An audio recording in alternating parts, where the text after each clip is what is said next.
Nós vamos dar início aqui à nossa quarta-feira com o estudo do tabernáculo, não é? E hoje eu estou vendo aqui se o som vai melhorar. A Cristina vai me ajudar, não é? O Renanzinho também tá de prontidão. Hoje eu tô falando aqui pelo microfone, porque a semana passada parece que o som não estava muito bom, né? Eu espero que hoje esteja melhor.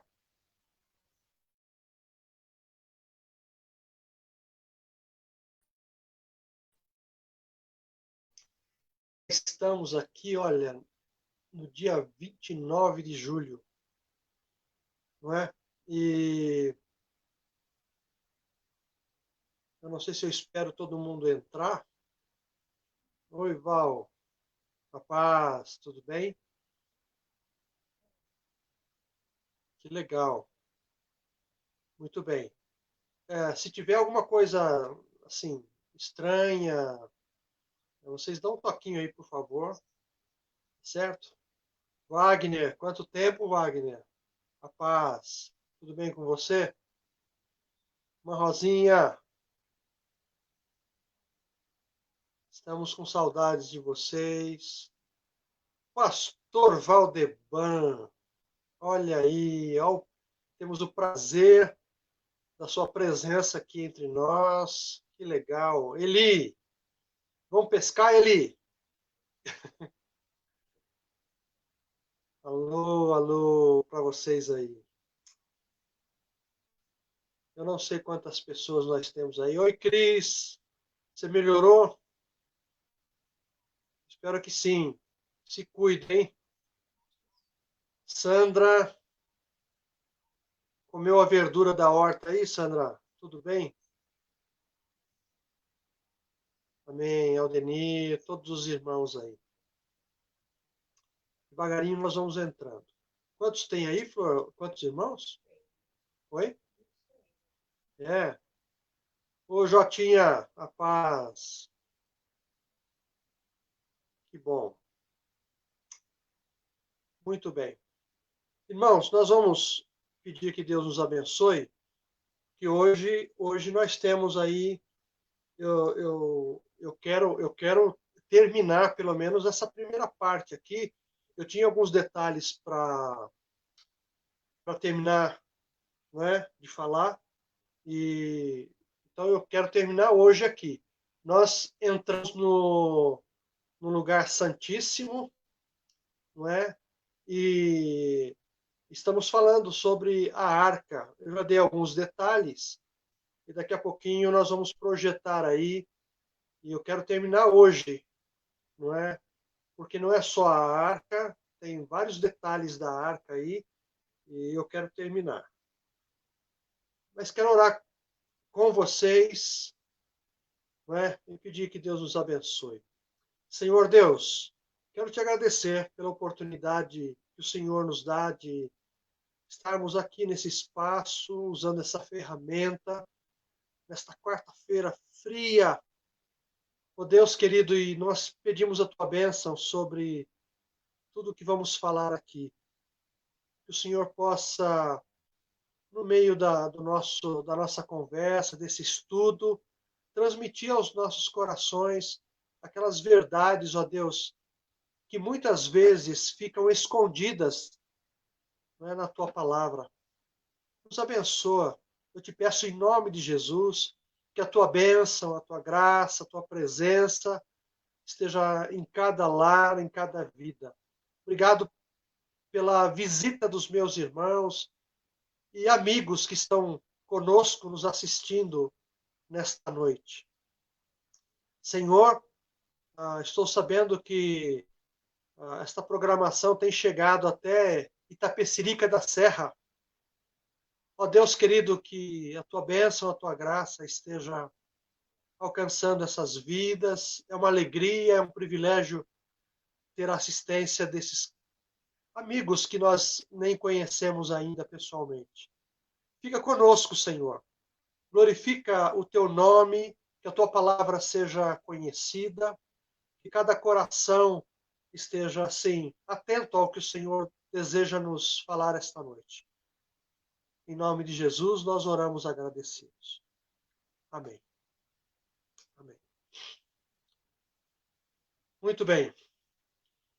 Meus queridos irmãos, antes que eu me esqueça, esses dias alguns irmãos completaram mais um ano de vida. Entre eles, nosso querido Minguinho, né? Minguinho, eu não sei se acho que é quarentou, né? Ou é cinquentou, que eu não estou lembrado aqui, mas eu sei que ele fez aniversário, né? A Vaninha também, né? Do Paulinho, fez aniversário. E o nosso irmão José Marques e a Elisa também completaram 39 anos de casados. Então, Zé e Elisa, recebam os nossos parabéns aqui, recebam, né, que Deus continue abençoando vocês, vocês sejam sempre sustentados pelo poder de Deus, não é? Continuar casado, hoje em dia é uma coisa, não para muitos, muito difícil, mas vocês têm chegado até aqui. Se Deus quiser, o ano que vem vocês estão fazendo 40 anos, né, de casamento. Que Deus abençoe vocês. Minguinho, você é uma bênção entre nós. Vaninha, você é uma bênção entre nós aqui. E a nossa oração é que vocês continuem na presença do Senhor, não é? Que Deus continue sustentando vocês, viu? Se mais alguém fez aniversário aí, pode colocar aí que a Cristina me avisa aqui, no final a gente lembra. Tá bom?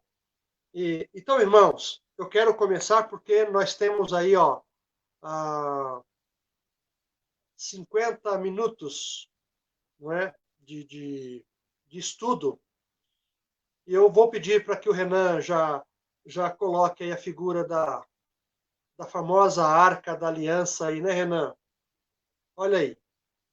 Essa é uma arca. Nós falamos sobre algumas particularidades da arca, não é?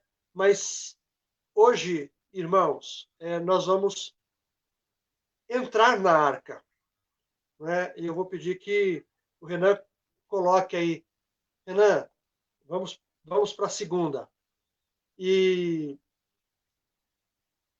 nós sabemos que Moisés recebeu a ordem do Senhor para colocar dentro da arca 3 objetos importantes, não é? E esses 3 objetos são as tábuas da lei, as 2 tábuas, a vara de Arão e o vaso de ouro ou pote de ouro contendo o maná, não é? Na terceira figura aí, nós vamos ver, assim, um pouquinho mais detalhado, o que poderia ser, não é? Lembrando que na época não tinha nem essa facilidade que nós temos aqui, não é?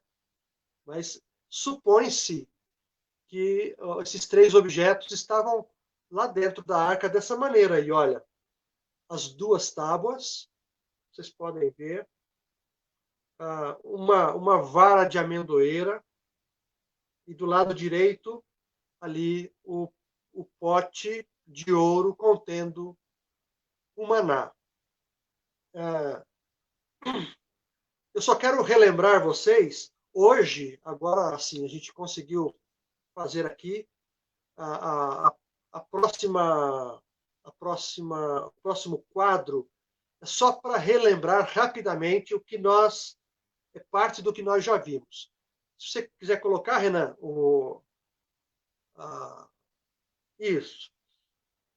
Ó, espero que você esteja vendo aí bem, não é? São detalhes da arca Lembrando que a arca era uma caixa, né, retangular que media aproximadamente aí 1,10 m de comprimento, não é? Por 70 de largura e por 70 também de altura. Não é? Uma caixa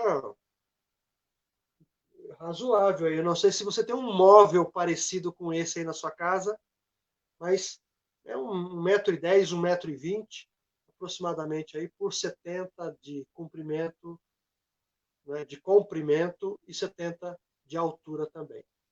A arca era feita de ouro, lembrando que o ouro representa a natureza divina, não é? E, e também a madeira de acácia, lembrando a natureza humana de Jesus, não é? Todo ouro, irmãos, vai apontar para a divindade, para a realeza, né, para a beleza, e tanto do pai quanto do filho, né? Mas nós vamos só relembrar isso, a natureza divina e a natureza humana representadas no ouro e na madeira da arca. Lembrando que ela tinha 4 argolas, né, nas suas laterais, presas à perna, e na semana passada nós dizemos que as 4 argolas ficavam do lado de fora, não é?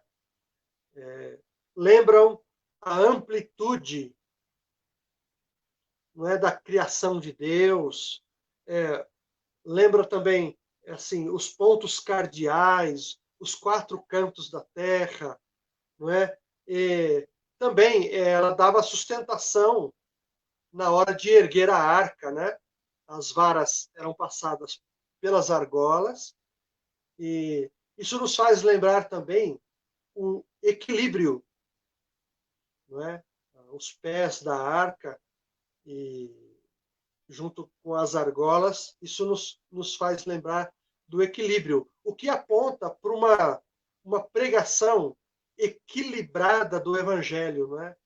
Eu acho que eu falei um pouquinho sobre isso, que ah, as argolas, aponta para uma pregação, irmãos, de forma generalizada, equilibrada, não é? Não podemos nos esquecer que quando enfatizamos só um lado do evangelho, não é?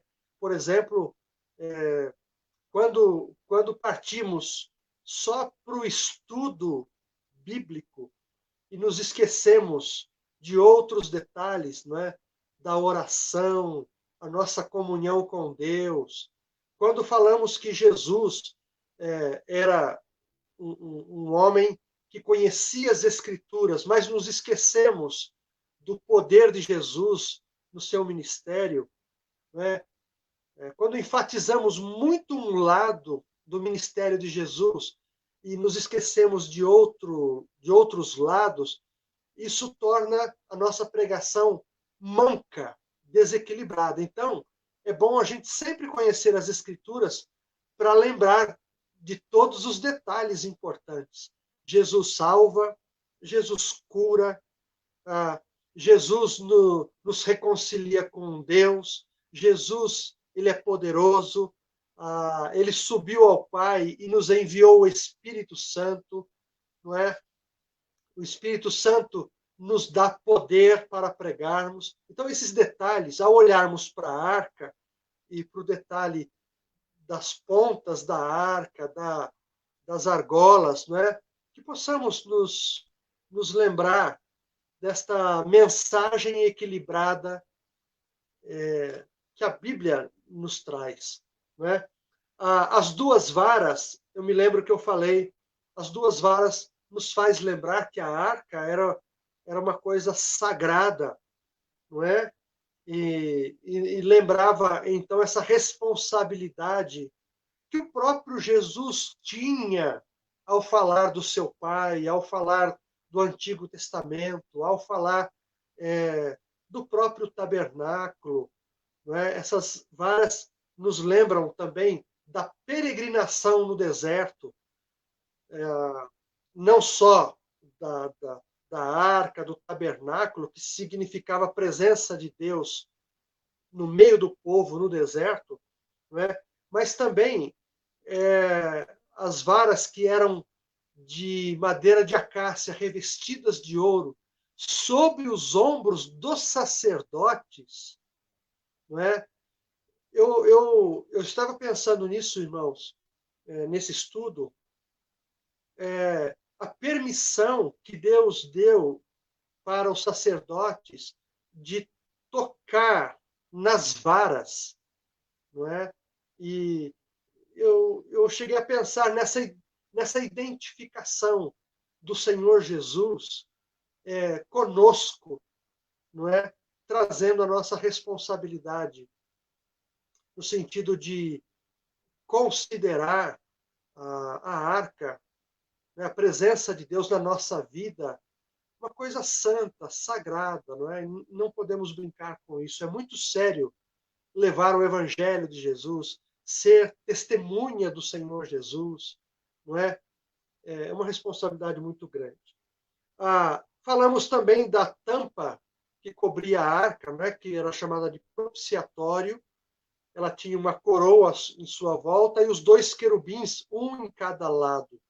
Isso nos faz lembrar também, né, que o propiciatório é considerado o lugar de misericórdia, de justiça, né? É um lugar onde a santidade de Deus se manifesta, a glória de Deus se manifesta, é onde Deus falava com Moisés, a presença gloriosa de Deus estava ali, no meio dos querubins.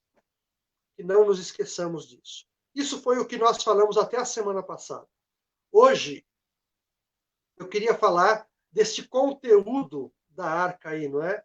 Ah, os elementos que estavam dentro da arca, e eu quero começar com as tábuas da lei. As tábuas da lei. Renan já pode passar, Renan? As duas tábuas da lei, irmãos, elas têm a ver com a lei moral de Deus, os 10 mandamentos. Não é? Até hoje, nos lembramos muito de como isso aconteceu. E a lei moral, ela foi transmitida de 3 maneiras, eu diria assim, né? Deus falou primeira vez com Moisés, e Moisés comunicou ao povo de forma oral. Ele desceu do monte e transmitiu ao povo a vontade de Deus. Não é? Na segunda vez, Deus pediu para Moisés subir, porque ele queria transmitir a ele de uma outra forma, de forma escrita. E Deus, então, esculpe nas 2 pedras de tábua os 10 mandamentos. Moisés desce, e quando Moisés desce, ele encontra o povo ali com Arão, né, puxando a fila, numa festa, uma festa pagã, diante do bezerro de ouro. E quando Moisés vê aquela cena, essas 2 tábuas são jogadas ao chão e elas se quebram. Né? E então Deus convida Moisés, ou ordena Moisés a subir novamente, porque ele escreveria em 2 novas tábuas. Então, os 10 mandamentos foram reescritos pelo dedo de Deus. Não é? E Deus ordenou que essas 2 tábuas fossem colocadas dentro da arca assim que ela estivesse pronta. Não é? Aí, irmãos, tem um gráfico, né? Um desenho, nos relembrando que a primeira tábua ela tinha esses mandamentos aí, que eu chamo de mandamentos verticais, que são ordens de Deus, leis de Deus, com relação a essa comunicação com Deus, o povo com relação a Deus. Por isso que eu chamo de vertical, não é? Então, olha aí, ó, tem a ver com os nossos deveres para com Deus. Fala sobre deuses estranhos. Deus não quer que nós nos comuniquemos com deuses estranhos, que o adoremos, que nos prostremos. Deus, em segundo lugar, não quer que façamos imagens que representem esses deuses. Deus não quer que nós usemos o seu nome em vão, não é? E Deus quer que separemos um tempo para Ele, um dia para Ele, não é? E o quarto mandamento é a guarda do sábado, né? Isso tem a ver, não é, com o nosso relacionamento com Deus. Por outro lado, os mandamentos, os nossos deveres para com o nosso próximo, que tem a ver com os nossos pais, que tem a ver, não é, com o homicídio, que tem a ver com adultério, que tem a ver com roubo ou furto, com falso testemunho e também com a cobiça, não é? Então, todos esses mandamentos, irmãos, eles, se pudéssemos resumir, quando Jesus ele é questionado por alguém, né? Ele responde de forma resumida, e aí debaixo tem, né, a primeira tábua, de forma resumida, amar a Deus sobre todas as coisas. E a segunda tábua, que tem a ver com amar ao próximo como a si mesmo. Né? Foi Jesus quem trouxe essa forma resumida. Desculpe, irmãos.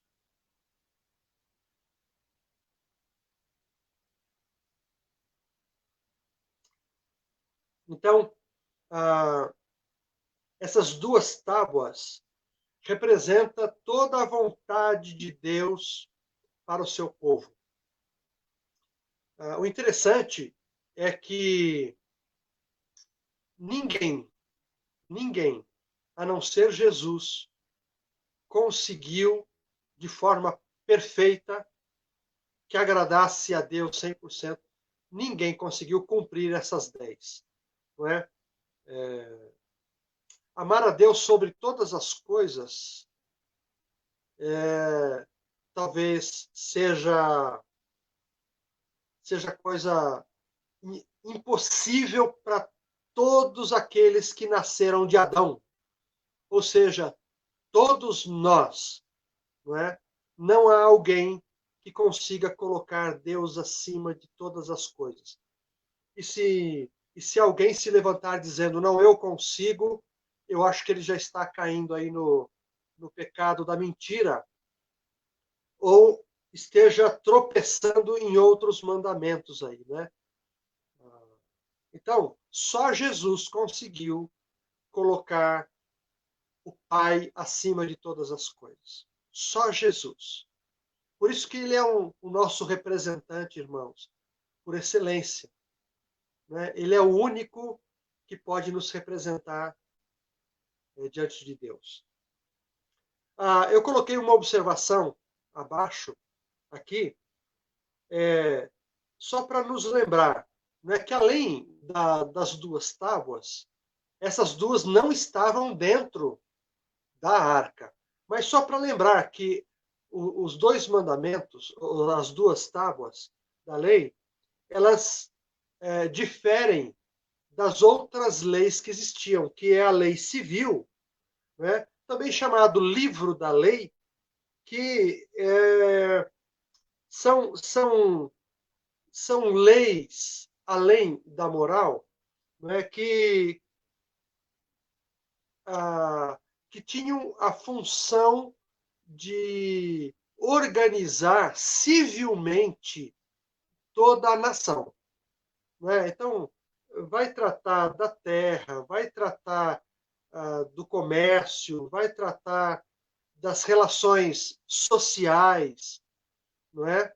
E esse livro da lei ficava fora da arca, não é? Mas não tem a ver com as duas tábuas da lei, ou os 10 mandamentos. E também havia ali, no seu devido lugar era guardado, a lei cerimonial, que nós podemos ver ali no livro de Levítico, né, que cuidava de Levíticos, que eram regulamentos, né, relacionados a cerimônias que tinham a ver com o sangue, qual era o papel e a postura dos sacerdotes, do sumo sacerdote.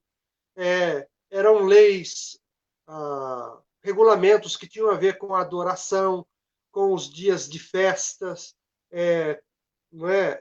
E também com os sábados. Organizava cerimonialmente, envolvendo essa postura do povo diante das cerimônias, as exigências de Deus, não é? E com o passar do tempo, tanto a lei civil quanto a cerimonial, elas foram sendo acrescentadas, né? E os mestres da lei, os rabinos, na interpretação dessas leis, eles acrescentavam outras coisas, outras exigências. Por isso que Jesus ficava muito chateado, porque os religiosos, né, os principais, eles, em muitos casos, zelavam tanto pela lei que acabavam se esquecendo, não é, de cumprir muitas coisas que eram consideradas por Jesus principais, e eles davam mais atenção, por exemplo, ao lavar das mãos, não é, ao jejum. E a gente encontra isso no Novo Testamento, Jesus questionando, né, muitos daqueles religiosos. Cuidavam muito das suas roupas, cuidavam muito dos primeiros lugares, gostavam de ser notados pelo povo, aquelas orações intermináveis. E Jesus sempre confrontou esses religiosos aí, não é? Então, só lembrando, assim, é uma forma sistemática da gente se lembrar disso, né? Existiam os 10 mandamentos, esses estavam colocados dentro da arca. A lei civil, que ficava fora da arca, e também as leis cerimoniais. Tá certo, irmãos? São 3 tipos de lei. Ok? O, o fato das 2 tábuas estarem lá é uma coisa muito importante, porque toda a lei ela era tida pelo povo como mandamento do Senhor, e eles zelavam muito pelo cuidado da lei. Mas, irmãos, a lei foi dada, né, a gente aprende isso no Novo Testamento, que a lei não foi dada, ela não tem poder de salvar. Né? Ela foi dada para mostrar uma realidade. Que realidade? É que nós somos pecadores e não conseguimos fazer a vontade do Pai perfeitamente. E por isso o sacrifício era feito, por isso o perdão ele era pedido, né? Por isso que os animais eram mortos, sangue era derramado, para que houvesse remissão, porque não tinha como. A lei não tinha poder de salvar. E a gente aprende também que a lei ela veio por um tempo, né, para nos conduzir a Cristo. E nesse tempo, então, Deus achou por bem mantê-la. Mas quando chega Jesus, então, até o apóstolo Paulo falando sobre a lei, ele diz que a lei ela é fraca, não é? A lei ela é enferma. Então ela é boa, mas ela não salva, né? E voltando lá para o propiciatório, a gente vê, né, falando em figuras, o sangue que era aspergido ali no propiciatório, né, ele está acima da lei. Ele está acima da lei. E, e é bem interessante a gente ver isso aqui. Ah, o, o próximo gráfico aqui, nós vamos falar da segunda coisa que estava dentro da arca, que era o vaso de ouro do maná. Né? O vaso de ouro, irmãos, ele nos lembra, o ouro nos lembra a divindade, a natureza e o caráter, não é, de Jesus ali. Lembrando que o ouro sempre vai apontar para a divindade. Não é? A divindade ela é composta do Pai, do Filho e do Espírito Santo. Então, o ouro sempre vai apontar para a divindade. Né? E assim, voltando à lembrança de que o ouro ele revela o caráter do Senhor Jesus, não é? Nós podemos, em vários textos, fazer esse link com esse caráter, com a natureza de Jesus, não é? E a divindade de Jesus. O maná é bem interessante, eu fiz questão de ir para o texto, né, e lembrar de várias coisas que o maná lembrava. A palavra maná é uma pergunta. Né? E a pergunta é: o que é isto? O que é isto? O significado da palavra maná. O que é isto? Né? Deus prometeu que o maná ele cairia, ele desceria. Não é? O maná, dentro do pote, nos faz lembrar também que Jesus é o alimento divino, não é? É a provisão e é o pão verdadeiro que desceu do céu. Quando Jesus estava falando sobre o pão que os pais dos israelitas comeram, não era o pão verdadeiro, Jesus se referia ao maná do deserto. Não é? Então Jesus disse: olha, eu não sou igual o pão que os vossos pais comeram no deserto. Eu sou o pão vivo que desceu do céu. Jesus faz esta distinção, querendo dizer que ele é verdadeiro alimento, ele é a verdadeira comida. Não é? Na ceia, ele também diz isso. Não é? Isto é o meu corpo que é dado por vós. Então, ele se referiu também a um alimento espiritual. Não é? Mas existem coisas curiosas sobre o maná. Não é? Segundo o relato bíblico, ele tinha um gosto suave de azeite, né? Assim, lembrava um pouco o azeite. E ele também caía durante a noite, como um orvalho. Ele era branco, arredondado, né? Parecido, eu imagino, parecido com um sagu. Né? E no preparo, ao preparar, ele se tornava doce como mel ao paladar. São expressões bíblicas, não é? Então, olha, irmãos, tudo isso, né?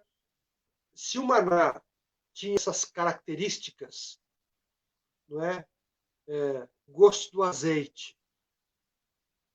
Jesus, uma ocasião, disse numa sinagoga, ele diz: o Espírito Santo está sobre mim. Então, essa coisa suave do azeite, não é, aponta para a pessoa do Senhor Jesus. No batismo de Jesus, o Espírito Santo veio sobre ele, não é?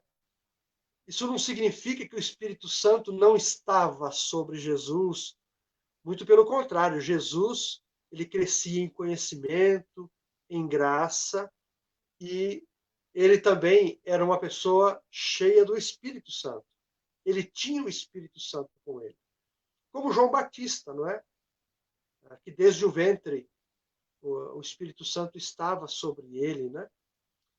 Então, o azeite nos aponta para a presença do Espírito Santo na pessoa, no ministério de Jesus. E ele caía durante a noite como orvalho, não é?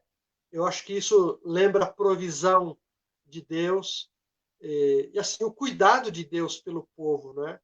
O salmista diz que Deus trabalha pelo seu povo enquanto este dorme.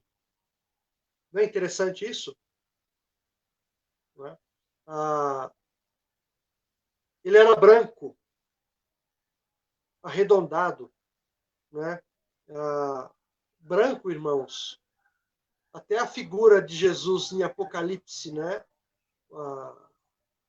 Um homem vestido de branco, né? O varão de branco. Então, nos lembra Jesus também. E Jesus é doce como mel, né? Ao nosso paladar, ao nosso espírito. Jesus é doce. Há uma canção antiga que os jovens cantavam, que falava sobre isso. Doce, mais doce que o mel. Você lembra, Flor? Ela também. Nós estamos ficando velhos, viu, irmãos? Então, desculpa aí as nossas falhas aí de memória. Não é? Mas eu acho que você se lembra de uma canção ou outra que fala de Jesus como mel, não é? Outra curiosidade, olha, nesse quadro rosa aí. Cada pessoa teria que apanhar a porção necessária para si mesma cada manhã. Mandamento do Senhor. Ninguém poderia recolher para outra pessoa. A responsabilidade era pessoal. Todo mundo, após se levantar, teria ir lá, pegavam umas panelas, né, o suficiente para si mesmo, né? E cada um ia lá, pegava. E aquela porção era para passar o dia. Ninguém podia recolher para outra pessoa. Não sei se você está pescando aí, entendendo, né? Na sexta-feira, todos deveriam recolher porção dobrada. Por quê? Porque no sábado, o maná ele não caía. Não havia maná no sábado. Não é? Então, na sexta-feira, o trabalho era dobrado, 2 panelas. Né?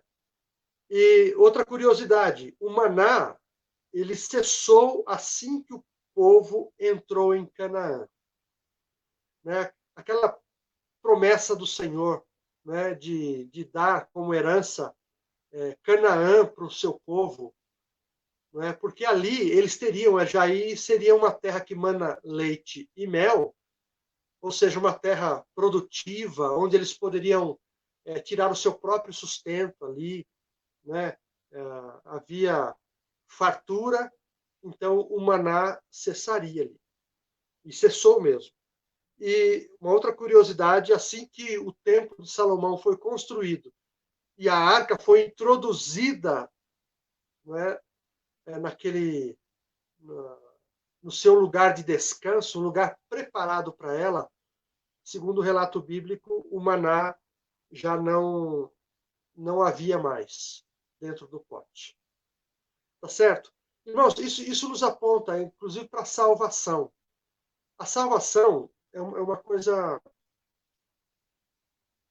eu diria assim, não é? Deus tem um tratamento conosco. Ele deu o seu filho para cada um de nós. Eu acredito, irmãos, que Deus deseja salvar, mas é uma responsabilidade pessoal. Ao ouvir o evangelho, cada um de nós tem a responsabilidade de dizer: sim, eu sou um pecador, eu preciso da tua graça, eu me arrependo, eu quero andar com o Senhor, me perdoe. Essa responsabilidade é pessoal. A confissão de que Jesus é o Senhor, de que Jesus é o Salvador, de que ele morreu por mim, de que ele ressuscitou ao terceiro dia. Essa confissão que a gente faz, ela é pessoal. Nenhum pastor tem o direito de fazer uma confissão dessas para salvação por outra pessoa. Até se alguém estiver me assistindo que ainda não ainda não tomou uma decisão, né, de receber a Jesus como seu Senhor e Salvador, guarde isso no teu coração. É muito sério isso. Se você reconhece que é um pecador, que você precisa da vida de Deus em você, se você ainda não é alguém salvo, se você tem ouvido a palavra de Deus, conselhos, não é, no sentido de te conduzir, de entrar pela porta que é Cristo Jesus. Lembre-se, você é responsável por essa oração. Ninguém pode ficar, ninguém pode salvar você por uma oração. A gente até gostaria, né? Eu gostaria que toda a minha vizinhança, por exemplo, fosse salva, mas o que eu posso fazer é interceder e pedir: Senhor, tenha misericórdia daqueles que ainda não te conhecem, daqueles ainda que não confessaram a Jesus como sendo o Salvador, o teu Filho unigênito do Senhor, que veio a esta terra morrer por mim. Eu posso fazer esta oração pedindo misericórdia, mas eu não tenho o direito de interceder por esta pessoa. Senhor, esta pessoa, eu considero essa pessoa salva. Eu não tenho esse poder. Quem pode salvar é Jesus, né? Mas nós precisamos ter o desejo de salvação. Se você tem o desejo de ser salvo, o caminho é esse, não é? Confessa os seus pecados, entra no teu quarto, ora a Deus, conversa com Deus, dizendo: Senhor, eu reconheço que eu sou um pecador, eu não mereço ser salvo, mas eu preciso ser salvo. Eu reconheço que Jesus veio para me salvar, eu me arrependo e entra na minha vida, não é? Faz isso, faz isso. Em nome de Jesus eu te peço, faz isso. E você vai ver, a vida do Senhor vai entrar na tua vida e você não vai ter mais necessidade de procurar coisas para encher o teu coração, para te dar prazer. Por quê? Jesus é o pão da vida que nos satisfaz. Não é? E quando tomamos posse dessa salvação que ele nos garante, que ele nos oferece, não é? Então a gente se satisfaz nele, ele é a nossa suficiência. Eu não preciso mais de uma vida desregrada, eu não preciso mais dos vícios, eu não preciso mais de drogas, eu não preciso mais de qualquer outra coisa que queira preencher a minha vida. Não é? Se Cristo entra de verdade na nossa vida, então a gente tem uma vida nova, o que a palavra de Deus chama de vida abundante. Deus começa a nos direcionar, não é? A vida de Cristo vem para dentro de nós. O Espírito Santo, que é Deus conosco hoje, ele começa a nos ensinar e nós vamos sendo moldados pela palavra de Deus. E aí as coisas vão se acertando, não é? Coisas erradas vão sendo consertadas, eu vou tomando nova atitude, porque uma visão nova começa, uma consciência, não é? E um desejo de fazer a vontade de Deus. E a minha vida começa a mudar, a minha família começa a mudar, o que está ao meu redor começa a ser visitado pela presença de Deus. Agora não sou eu mais sozinho, né? O diabo não me manipula mais, o pecado não tem força para conduzir a minha vida para lugares, para coisas que desagradam a Deus, né? Então eu me torno agora capaz, com a ajuda de Deus, de fazer as coisas certas, de desejar o que é bom. Quando Jesus entra na nossa vida, essas coisas acontecem. Há uma mudança radical na nossa vida. E isso é uma garantia. A salvação é a garantia de satisfação plena em Cristo, não é? Tome essa decisão. Você que está me ouvindo aí e ainda não tomou, você vai ver. Eu sou prova disso, os meus irmãos são prova disso, não é?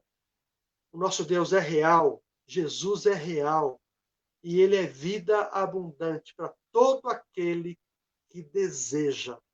Ele é o pão da vida, ele é a água da vida, não é? Ele é a vida, ele é a porta, não é? Ele é a ressurreição e a vida, não é? Então, é isso que o maná, não é?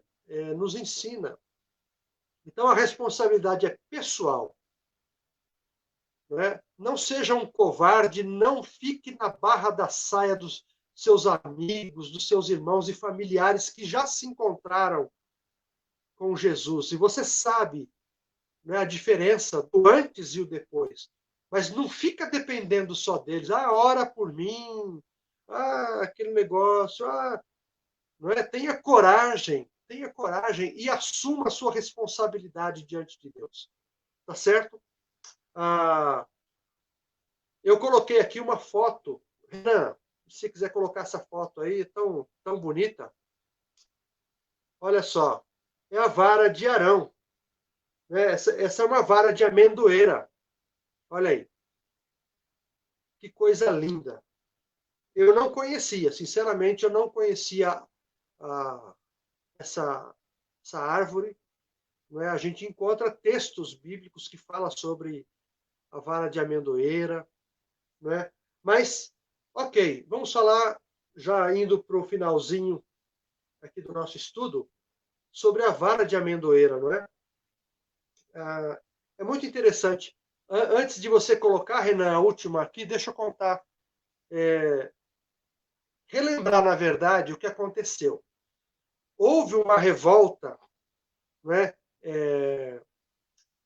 Isso está registrado no Velho Testamento, uma revolta, na época de Moisés, de um tal de Coré, ou Corá, em algumas versões bíblicas. Não é?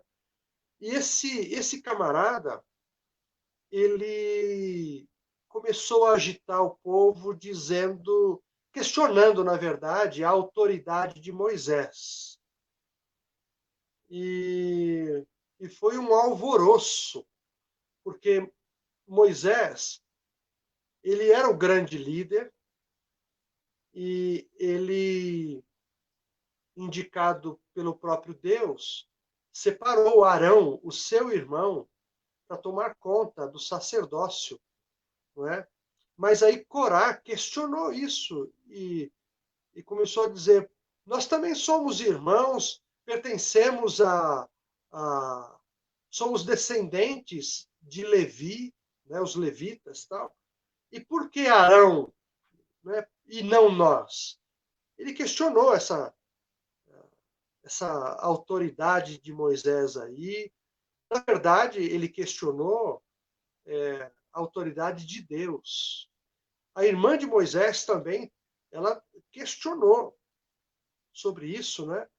É, é, não sobre isso, mas quando a esposa de Moisés faleceu, Moisés ele se casou com uma mulher cuxita, uma estrangeira. A Miriam também questionou isso e aí ela sofreu por causa disso, né? Deus não gostou muito do questionamento da autoridade novamente. Mas voltando aqui à vara de Arão, Corá, ele questionou, então Deus conversou com Moisés, Moisés conversou com Deus, e o Senhor falou para ele: Moisés, fala para todos os líderes das tribos cortarem varas de amendoeira, e cada líder vai colocar o nome, o seu nome, o nome que representa a sua tribo. E cada tribo fez isso, né? Cortou a vara e Moisés pegou aquelas varas, 12 varas, com os nomes, né, dos representantes de cada tribo e colocou diante da arca do Senhor. Né? E no dia seguinte, irmãos, uma dentre as 12 varas, uma vara, era uma vara assim, eu chamaria de vara pelada, né? Uma vara de amendoeira pelada. Uma delas chamou a atenção. Por quê? Porque apareceu nessa vara, não é, um botão, uma flor e também uma amêndoa. Você pode, você pode ver isso em Números, no capítulo 17. Deixa eu ver aqui. Depois você pode abrir a Bíblia e ver assim, mais detalhadamente. Números 17, versículo 1, que diz assim: O Senhor disse a Moisés: Diga aos israelitas que tragam 12 varas de madeira, uma para cada líder das tribos de seus antepassados. Escrevam o nome de cada líder em sua vara. Na vara da tribo de Levi, escreva o nome de Arão, pois é necessário que haja uma vara para cada chefe das tribos de seus antepassados. Coloque as varas na tenda do encontro, diante da arca que contém as tábuas da aliança, onde eu me encontro com você. Aí, olha que interessante. A vara daquele que eu escolher florescerá, e eu acabarei de vez com a murmuração e as queixas dos israelitas contra vocês. Aí Moisés transmitiu as instruções ao povo de Israel, e cada um dos 12 líderes das tribos, incluindo Arão, levou uma vara para Moisés. Então Moisés colocou as varas na presença do Senhor na tenda da aliança. No dia seguinte, quando Moisés entrou na tenda da aliança, viu que a vara de Arão, que representava a tribo de Levi, tinha florescido, produzindo brotos, botões, flores e amêndoas maduras. Olha, irmãos, que coisa linda. Aí, olhando, não é, essa foto, eu achei muito lindo né, essa cena aqui. E aí nós vamos para o último quadro, Renan. Né, que vai falar sobre esses detalhes. Não é? Olha aí, irmãos. O botão, a flor e o fruto. Eu não incluí aí o broto, não é? Mas nós vamos ver assim, as aplicações, as referências, não é? O broto, ele poderia ser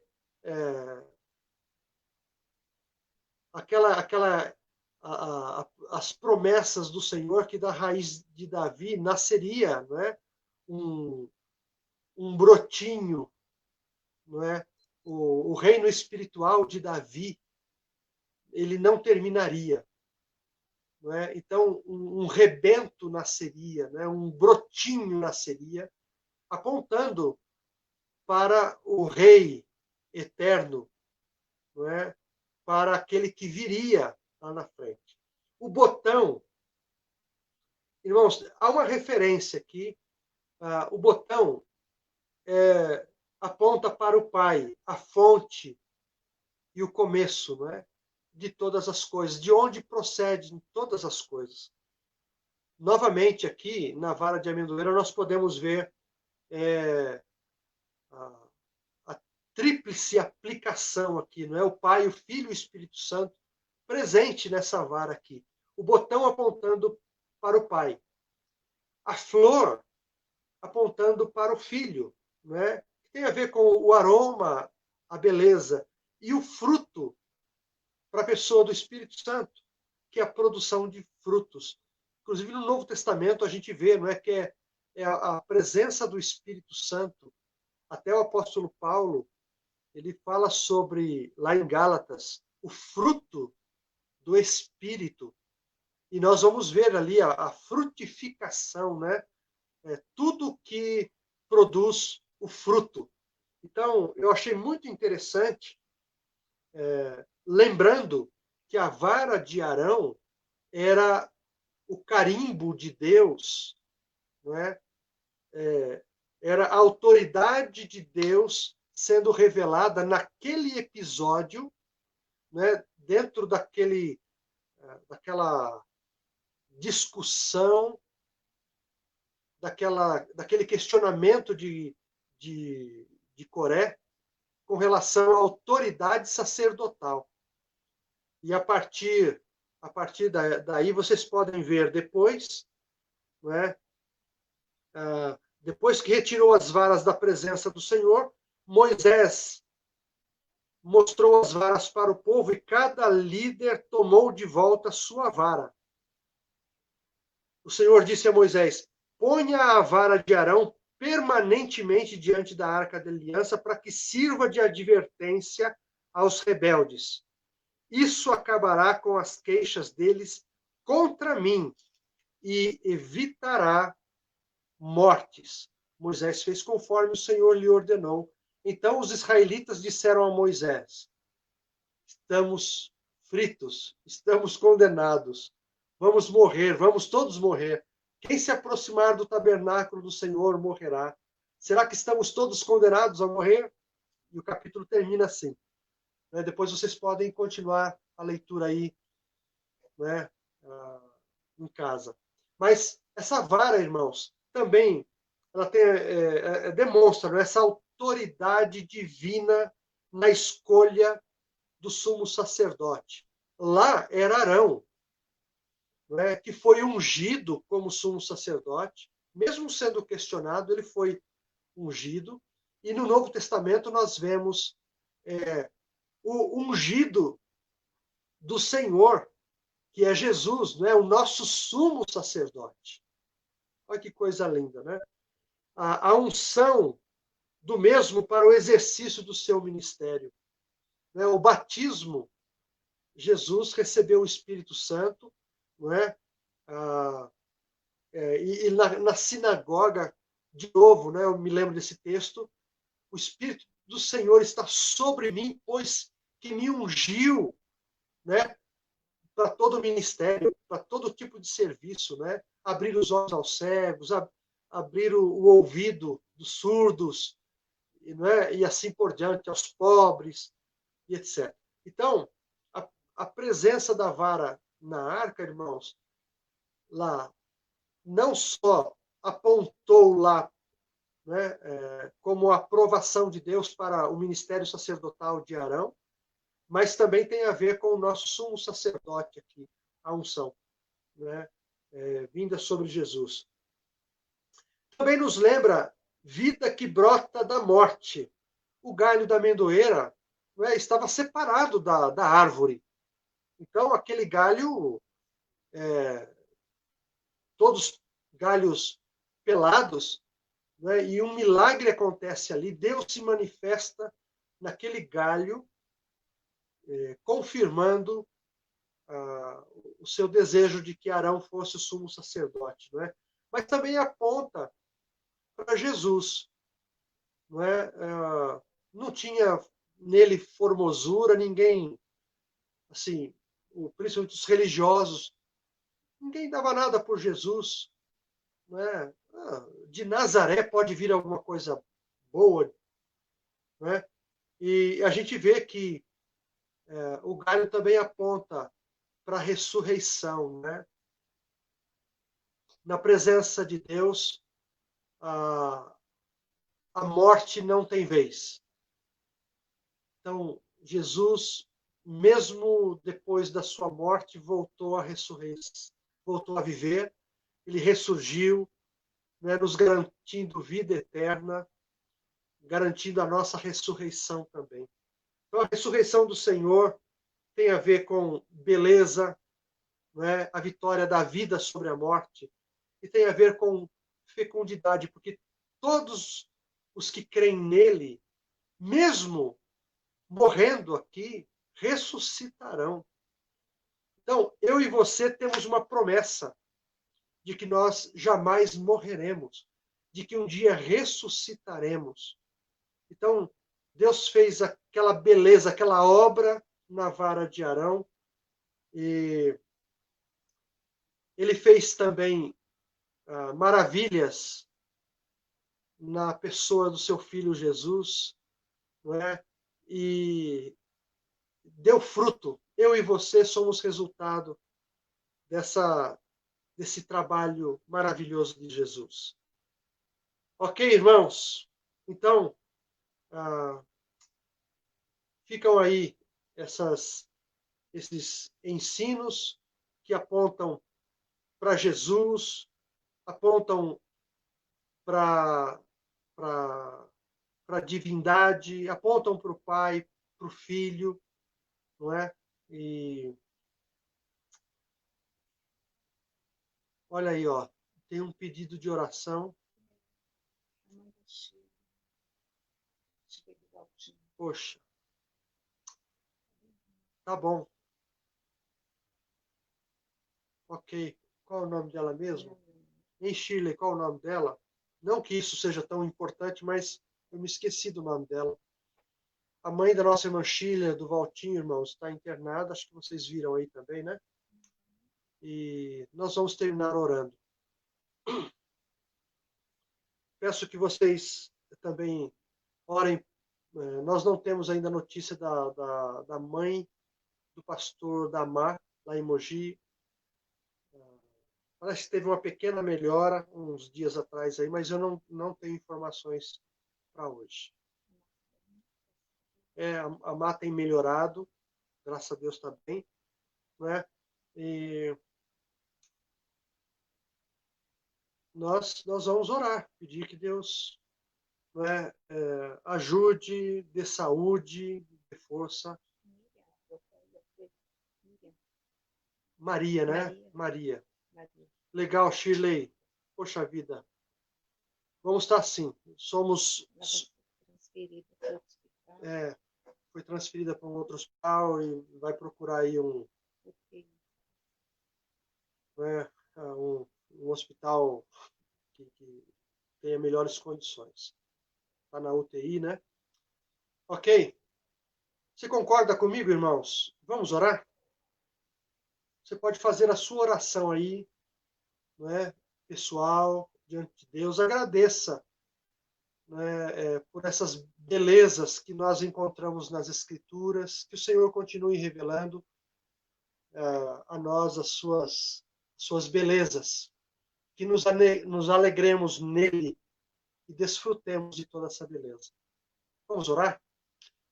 Senhor, mais uma vez, nós queremos te agradecer pelas belezas contidas na tua palavra.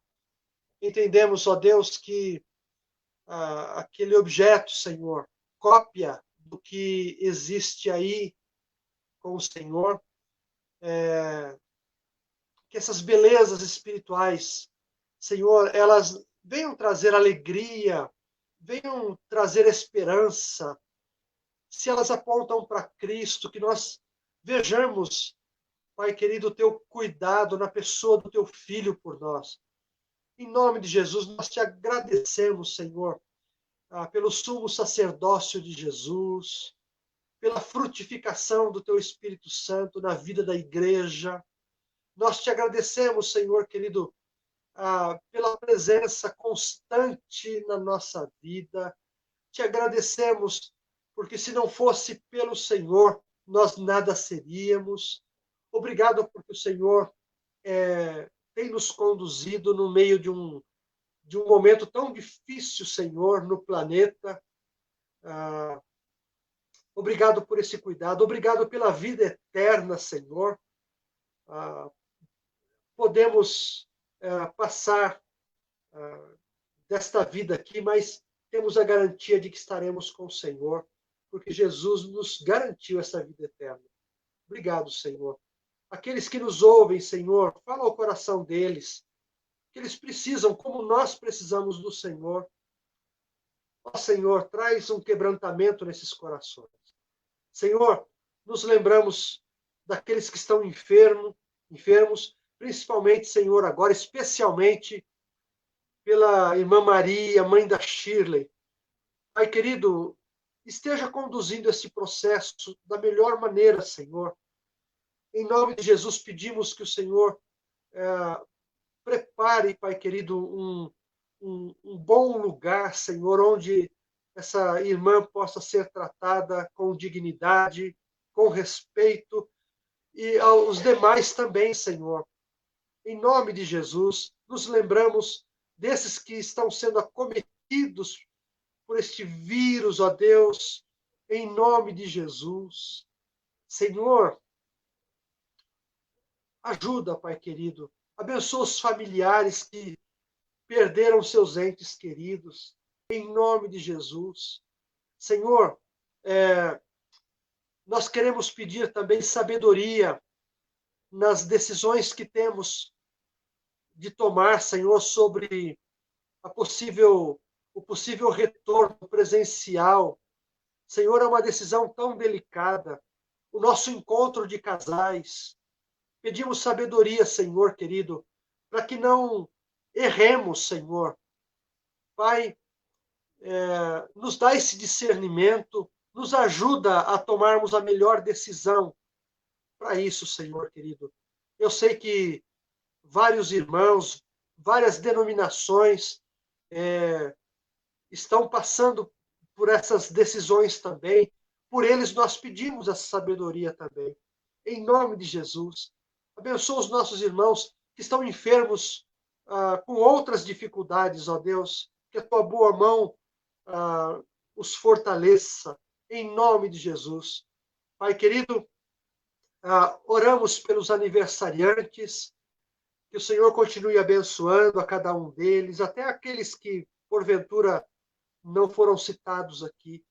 Seja com eles, ó Deus. Abençoa cada lar. Maridos, esposas, pais, mães, filhos. Ó Senhor, idosos, os nossos jovens, adolescentes, as nossas crianças, ó Deus, aqueles que nasceram nesse período, ó Deus, e ainda nem foram apresentados ao Senhor, como nós costumamos fazer. Sabemos que o Senhor está com essas famílias, ó Deus. Pedimos que o Senhor continue fortalecendo, sustentando a cada uma dessas famílias. Em nome de Jesus. Fica conosco, Senhor, que o nosso desejo de te servir pessoalmente, familiarmente, congregacionalmente, Senhor, esteja no nosso coração. Não permita, Senhor, um esfriamento na fé. Nós te pedimos, Senhor, apesar de não estarmos reunidos presencialmente, que sejamos fortalecidos na nossa comunhão pessoal com o Senhor. Senhor, que a tua palavra seja lida, que que o Senhor seja buscado em oração, que as oportunidades de falar do Evangelho, elas aconteçam, Senhor, que nada venha mudar, Senhor, na nossa vida pessoal com o Senhor, as nossas responsabilidades pessoais com o Senhor. Ó Deus eterno, não é um pastor que sustenta o rebanho. Senhor querido, não é um líder, Senhor, que sustenta o rebanho. Oh Deus, é o Senhor, é a palavra do Senhor, é o compromisso com o Senhor, é a nossa confissão que nos fortalece, Senhor, é o Teu Espírito Santo que nos ensina. Então, que a nossa dependência realmente seja exclusivamente do Senhor. É isso que eu te peço juntamente com os meus irmãos. Fica conosco, Senhor. Abençoa os nossos amigos que nos ouvem com paciência. Sobre eles, ó Deus, dispensa a tua graça. Nos dá um restante de noite, Senhor, na tua presença. Nos guarda de todo mal. Em nome de Jesus. Amém, Senhor. Amém. Meus irmãos, Deus abençoe a todos. Fiquem com Deus. Renanzinho, obrigado pela parceria. Se houve uma melhora, irmãos, dê um retorninho aí. É importante para mim, não é? É importante para o Renan também e para aqueles que estão envolvidos aí nas mídias, não é? Eu também esqueci a filha da Clais e do Juscelio, ela também está com o início do Covid aí, não é? Me fugiu o nominho dela agora. Malu, né? Malu. E a gente já tem orado por ela, viu, Juscelio e Clais? Mas eu peço que os irmãos estejam orando também, tá bom? Irmãos, eu estou saindo. Que Deus guarde a todos. Um grande abraço. A saudade está forte, está grande. Nos veremos brevemente, se Deus nos permitir, tá bom? Até domingo, se Deus nos permitir. Fiquem com Deus. Valeu, irmãos. Até mais.